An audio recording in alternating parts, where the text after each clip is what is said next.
അഭിവാദ്യങ്ങൾ അർപ്പിച്ചുകൊണ്ട് KPSC നാടകം ആരംഭിക്കുന്നു. നാടകത്തെക്കുറിച്ച് മനുഷ്യന്റെ അന്തർസംഘർഷങ്ങളെ ഒരു കണ്ണാടിയിൽ എന്നോണം പ്രതിഫലിപ്പിക്കാൻ കഴിയുന്ന ഏറ്റവും ശക്തമായ കലാരൂപമാണ് നാടകം. ഒരു സമരായുധം. വിസ്മൃതിയിലേക്കോ ഉപേക്ഷയിലേക്കോ വലിച്ചെറിയപ്പെട്ട ഒരു ജനതയെ അരങ്ങിന്റെ വെളിച്ചത്തിലേക്ക് കൊണ്ടുവരിക എന്ന കലാധർമ്മമാണ് ഈ നാടകത്തിലൂടെ KPSC നിർവഹിക്കുന്നത്. പ്രിയ കലാസ്നേഹികൾക്ക് അഭിവാദ്യം അർപ്പിച്ചുകൊണ്ട് KPSC നാടകം ആരംഭിക്കുന്നു. ഭഗവന്തി.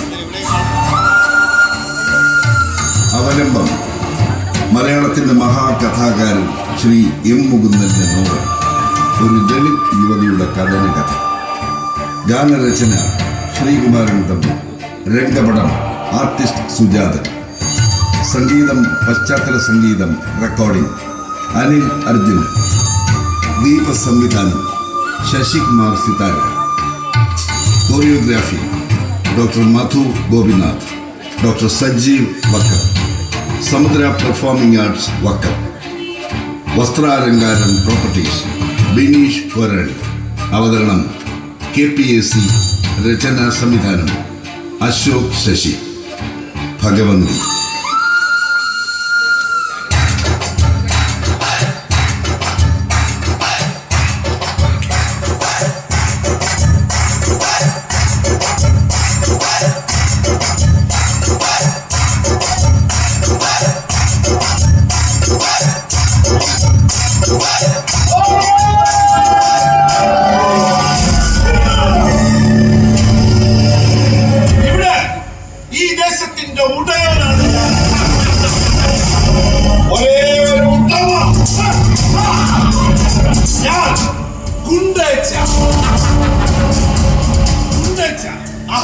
എത്ര സുന്ദരമായ പേര്. ദേശത്തിന് ഒരു ഉടയവനുള്ളപ്പോൾ ബാക്കിയുള്ളവർ അടിമകൾ മാത്രം. അടിമകൾ. അതിലൊരു അടിമ വംശത്തിന് ജീവൻ വെച്ചൊന്നു കേട്ടു. അവന്റെ നാവ് ഇനി ഒരിക്കലും ചലിക്കരുത്. ആ നാവ് എനിക്ക് വേണം. പരിപാവനമായ ഈ ഹോളി ആഘോഷത്തിൽ അറുത്തെടുക്കപ്പെട്ട അവന്റെ നാവും ചൊരയും എന്റെ ജനങ്ങൾക്ക്, എന്റെ നാടിന് സമർപ്പിക്കണം.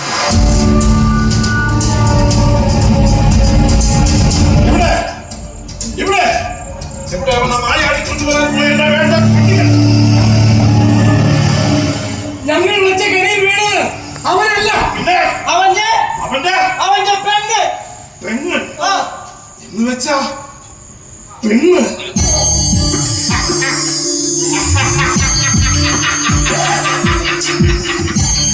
മതി, എനിക്കത് മതി. ഈ ആഘോഷം പൊടിപൊടിക്കാൻ എനിക്കൊരു പെണ്ണുടൽ മതി. അത് മതി.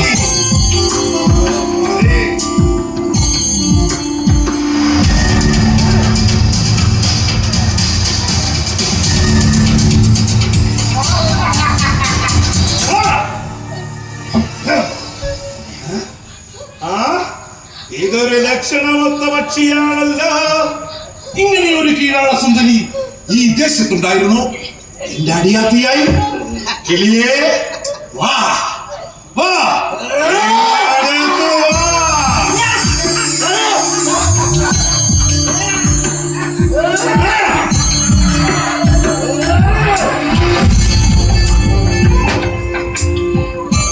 ഒരു കാര്യത്തിൽ ഇവളുടെ ആമളയോട് എനിക്ക് നന്ദിയുണ്ട് കേട്ടോ.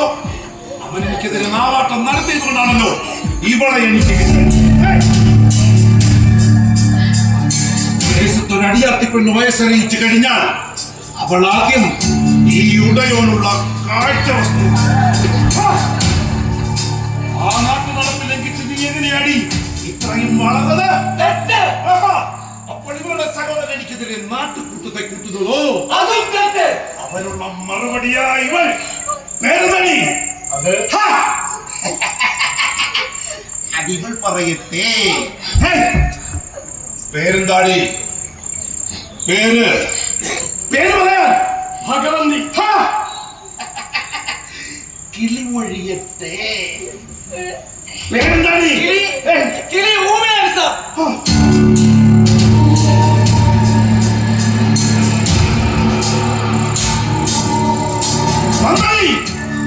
എല്ലാ കിളികളും ഊമകളാവട്ടെ, മൊഴി പറയാൻ കഴിയാത്ത ഊമകൾ.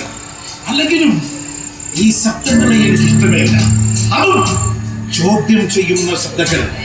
ഇവിടെ ഒരൊറ്റ ശബ്ദം മാത്രം മതി. എന്റെ ശബ്ദം. എല്ലാവർക്കും പോകാം. ഇനി ഞാനും ശബ്ദമില്ലാത്ത എന്റെ കിളിയും മാത്രം.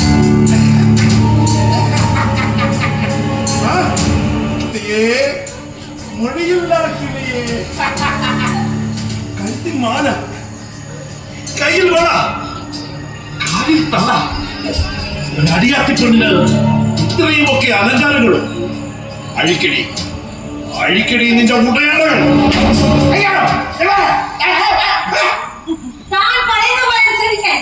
ഞാൻ 19-ാം നൂറ്റാണ്ടിലെ പെണ്ണല്ല.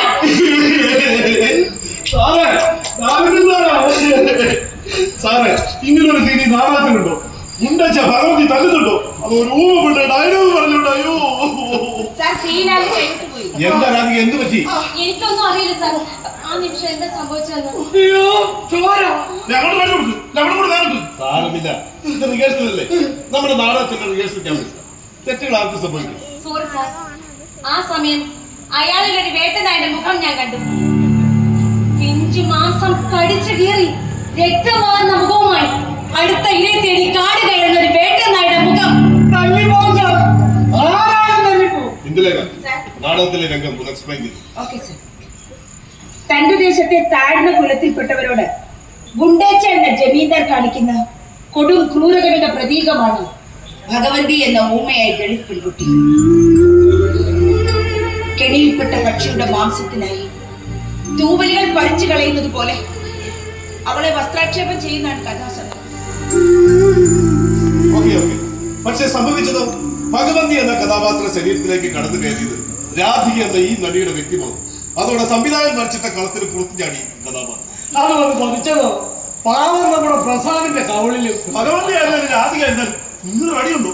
എന്റെ കിളി പോയി. അത് വീണ്ടും പോയോ? അനാവശ്യ പ്രതികരണങ്ങളൊന്നും വേണ്ട. ഇവിടെ പ്രസാദേ, ആ നിമിഷത്തെ തന്റെ ഭാവങ്ങളിൽ നിന്നും ഒരു വേട്ടപ്പട്ടിയുടെ ക്രൗര്യം രാധികയ്ക്ക് വായിച്ചെടുക്കാൻ കഴിഞ്ഞിട്ടുണ്ടെങ്കിൽ അത് താനെന്ന നടന്റെ വിജയമാണ്. നിനക്കുള്ള അംഗീകാരമാണ് രാധികയുടെ വാക്കുകൾ. Thank you Indulekha.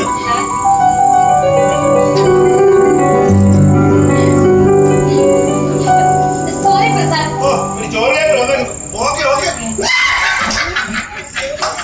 ഇവിടെ എന്തായാലും ലോക ചരിത്രത്തിൽ ആദ്യമായിട്ട് അംഗീകാരം ഒരുത്തന്റെ കവളത്ത് ISI മാർക്കോടുകൂടി പതിപ്പിക്കും. അത് 5 വരുന്നത്. സോറി ഡാ. പല പ്രണയബന്ധങ്ങളുടെയും തുടക്കം തല്ലിലാണ്. ഇവിടെയോ അങ്ങനെ എന്തെങ്കിലുമൊക്കെ സംഭവിക്കുമോ?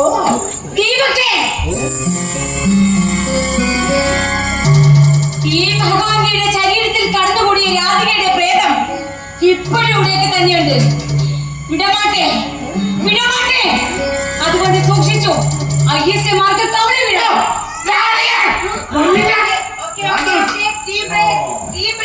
അത് കഴിഞ്ഞ റിഹേഴ്സൽ. ജോലിച്ചേട്ടാ, ചായം വടയൊന്നും എത്തിയില്ല. ഞാനിവിടെ ചായക്കടയൊന്നും നടത്തുന്നില്ല. സമയാസമയങ്ങൾ സാധനങ്ങൾ എത്തിക്കാൻ ഇതെന്താ പട്ടാളക്കാമ്പ്? ഓരോ നടപ്പിക്കാൻ ഞാൻ വരുന്ന പാട് എനിക്കേ അറിയുന്നു. വേണമെന്നുള്ളവർ കഴിച്ചു കൊടുക്കും. സാറിന് വേണ്ട കുടിച്ചാട്ടെ. വളയൊന്നുമില്ലേ ചേട്ടാ? വേണ്ട. എനിക്ക് പരിപ്പോട വേണോ അതോ പക്കാവട വേണോ? വേണ്ട. എല്ലാവരുടെയും കൂടി ഒരു സത്യം പറയും. ഇന്ന് നിങ്ങൾക്ക് ഈ ചായയെങ്കിലും കിട്ടി, നാളെ അതുപോലെ ഉണ്ടാവുമെന്നറിയില്ല. മറ്റൊന്നാണ്, ഈ റിഹേഴ്സൽ ക്യാമ്പയിൻ ഉണ്ടാവണമെന്നില്ല. ഉണ്ടാവണമെങ്കിൽ പണം വേണം. പണം. ഇത് കണ്ടോ, ഡൽഹി നാട്യവേദിയുടെ കണക്ക് പുസ്തകം. കഴിഞ്ഞ 4-5 വർഷമായി നമ്മൾ അവതരിപ്പിച്ച നാടകത്തിന്റെ വരവ് ചിലവ് കണക്കുകൾ. വരവില്ല, നഷ്ടം എത്രയാണെന്ന് ആ പേജുകൾ മറിച്ചറിയാം. നഷ്ടത്തിന്റെ കണക്കൊക്കെ ആർക്കും വേണം. അതെ വേണുജി, നാടകത്തിൽ ഇത്രയും ഗൗരവമുള്ള വിഷയങ്ങൾ വേണം. ഈ സീരിയലിലൊക്കെ ഉള്ളതുപോലെ എന്തെങ്കിലും ഒരു പൈങ്കിളി അതിനാണ് കാണാൻ ആളുകളുണ്ടാവും. മതി. അപ്പോൾ നമുക്കൊരു സ്പോൺസർ വേണം. പണത്തിനു വേണ്ടി മാത്രമാകരുത് കലാപ്രവർത്തനം. മറവിയിലേക്കോ ഉപേക്ഷയിലേക്കോ പിന്തള്ളപ്പെട്ട ചില ജീവിതങ്ങളെ അരങ്ങിന്റെ വെളിച്ചത്തിലേക്ക് കൊണ്ടുവരേണ്ട കടമ കലാകാരന്മാർക്കില്ലേ? മൗനം രാഷ്ട്രഭാഷയായ ഈ കാലത്ത് സത്യം ഉച്ചത്തിൽ വിളിച്ചു പറയേണ്ടത് നാടക കർമ്മമാണ്. അങ്ങനെ ഒരു കർമ്മമാണ് ഈ നാടകത്തിലൂടെ ഞാൻ ഏറ്റെടുത്തത്. അങ്ങയുടെ അനുഭവ സാക്ഷ്യമാണ് ഈ നാടകം എന്ന് പറഞ്ഞു കേട്ടത്. സാർ ശരിക്കും ഇത് നടന്ന കഥയാണ്. അതെ, നമ്മൾ ജീവിച്ചിരിക്കുന്ന ഈ കാലത്ത് ആഫ്രിക്കയിലെ ഉഗാണ്ടയിലല്ല, ഈ ഇന്ത്യ യുപിയിലെ ജഗധാരി വില്ലേജ് ഗുണ്ടേച്ച. അതെ, ഗുണ്ടേച്ച.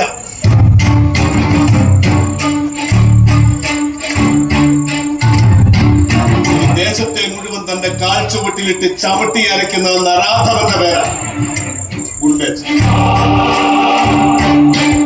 അയലത്തെരിയ ഞാൻ ജഗദാരിയിലേക്ക് പോയി. ഒരു പത്ര റിപ്പോർട്ടർ അപേക്ഷ. പക്ഷേ ഞാൻ അവിടെ കണ്ട കാഴ്ച ക്രൂരമായി പീഡിപ്പിക്കപ്പെട്ട ഭഗവതി എന്ന സാധു പെൺകുട്ടിയെ പൂർണ്ണ മഗ്നയാക്കി ആഘോഷപൂർവ്വം തെരുവിലൂടെ നടത്തിക്കുന്നു ഈ ഗുണ്ടേച്ചയും സംഘവും.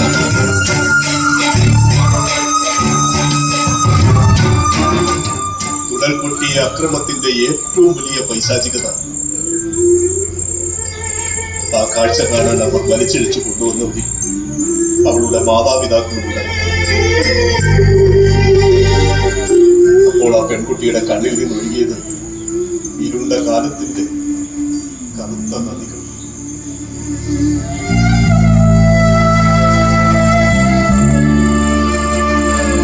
ഇന്നും ഗുണ്ടേച്ചമാർ ദേശങ്ങൾ പാടുന്നു.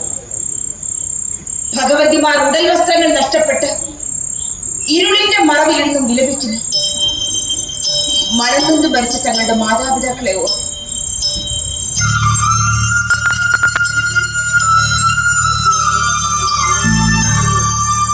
എന്നും എന്റെ ഉള്ളിൽ നീറിപ്പിടിക്കുന്ന ഒരു തീരാ വേദനയാണ് ഭഗവതി.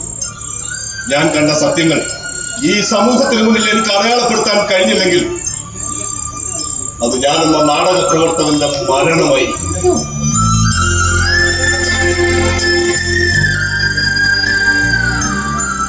സാറാകെ കലങ്ങിയ മനസ്സുമായിട്ട് അപ്പുറത്തേക്ക് പോയത്. എന്ന് വെച്ച് നമുക്ക് എന്ത് ചെയ്യാൻ പറ്റും? ഇതൊരു അപകടം പിടിച്ച പണിയാണേ. മാനേജറെ, കോഴ്സ് കഴിഞ്ഞിട്ടും നാട് പിടിക്കാതെ ഞാനിവിടെ നിന്നത് നിങ്ങൾ എനിക്ക് ഓഫർ ചെയ്ത പ്രതിഫലം കണ്ടിട്ടാ. നാടകം എനിക്ക് പാഷൻ മാത്രമല്ല, പ്രൊഫഷൻ കൂടിയാണ്. മാനേജറെ, ജോയിച്ചേട്ടാ, വളരെ പാടുപെട്ട കമ്പനിയിൽ നിന്ന് ലീവ് ഒപ്പിച്ചെടുത്തു. ഇനി ഇതും കൂടി ക്യാൻസൽ ചെയ്യേണ്ടി വരുമോ? അതെ, അത് തന്നെ എന്റെ അന്വേഷണം. അവസാനം അതുമില്ല ഇതുമില്ലാത്ത അവസ്ഥയിൽ നാട്ടിലേക്ക് തിരിച്ചു പോകേണ്ടി വരുമോ? ഈ നാടക സംഘത്തിലെ എല്ലാവരുടെയും പ്രശ്നം ഇതൊക്കെ തന്നെ. ഇതിപ്പോ നമ്മുടെ നാട്ടിലെ പ്രൊഫഷണൽ ഗ്രൂപ്പ് പോലെ അല്ലല്ലോ. ഡൽഹിയിലെ മലയാളികൾ നടത്തിയ ഒരു നാടക കൂട്ടായ്മയല്ലേ? കാശില്ലാതെ നാടകം കളിക്കാൻ പറ്റുമോ? വേണിക്ക് ഈ വിഷയമേ നാടകമാക്കെന്ന് വെച്ചാൽ ഡൽഹിയിലെ ഏതെങ്കിലും ഒരു കമ്പനിയെ കിട്ടോ നമുക്ക് സ്പോൺസറായി? സ്പോൺസർ വേണം, സ്പോൺസർ. നാവില്ലാത്ത ഒരു സാധു പെൺകുട്ടിക്ക് വേണ്ടി സംസാരിക്കാൻ നമ്മൾ നാടകക്കാരെങ്കിലും തയ്യാറാകുന്നു. എന്തായാലും ഞാൻ അദ്ദേഹത്തിന്റെ സ്വപ്നത്തോടൊപ്പം സഞ്ചരിക്കാൻ തീരുമാനിച്ചു. ഉടുതുണിയില്ലാതെ തെരുവിലൂടെ ആട്ടിപ്പായ്ക്കപ്പെട്ട് നിരാലംബയായ ആ പെൺകുട്ടിയുടെ കണ്ണുകളിൽ നിന്നൊഴുകിയ കറുത്ത നദികൾ എന്റെ ഉള്ളിൽ ഒരു പ്രളയം തന്നെ സൃഷ്ടിക്കുന്നു. ഭഗവതി, അനിയത്തി, മാപ്പ്.